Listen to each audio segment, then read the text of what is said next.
நமக்கு எப்பவுமே மதச்சார்பற்ற சமூக நீதி தான் நம்முடைய கொள்கை அப்படின்னு சொல்லியிருக்காரு. எப்படி பார்க்குறீங்க? நேற்று சொன்னதை நம்ம அப்படியே எடுத்துக்குவோம். அதே நேரம் அது வந்து ஒரு உள்ளன்போடு சொல்லப்பட்டதா, அது ஒரு உண்மையான கருத்தா அப்படின்னு கேட்டிங்கன்னா அப்படி 100% அப்படி ஏற்க முடியல. என்ன காரணம், அதுக்கு முன்னால் என்டிஏ கூட செல்வதற்கான ஒரு பேச்சுவார்த்தை நடந்தது அப்படிங்கிறது தான் உண்மை. ஆனால் இப்போ இவங்க என்ன சொல்கிறாங்கன்னா, அதெல்லாம் ஏதோ ஒரு வதந்தி, எதிரிகள் கிளப்பி விட்ட வதந்திங்கிற மாதிரி சொல்கிறாங்க. பட் அதில் வந்து உண்மை கிடையாது.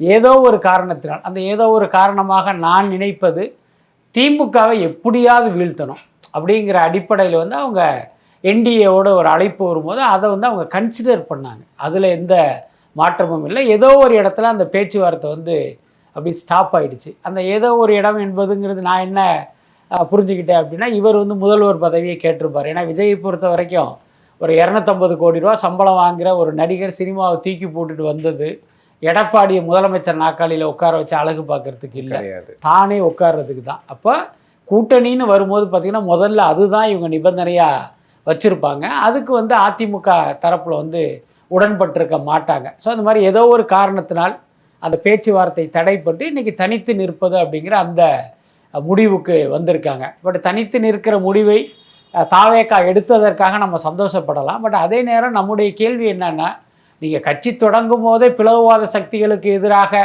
அப்படின்னு தான் அந்த கட்சியை ஆரம்பிச்சிங்க. பாஜகவை கொள்கை எதிரின்னு போகிற இடமெல்லாம் சொல்லிக்கிட்டு இருந்தீங்க. நீங்கள் பெரிய அளவில் பாஜகவை விமர்சிக்கலைனாலும் பாஜகவை நீங்கள் கொள்கை எதிரின்னு தானே தொடர்ந்து அடையாளம் காட்டிக்கிட்டே இருந்தீங்க.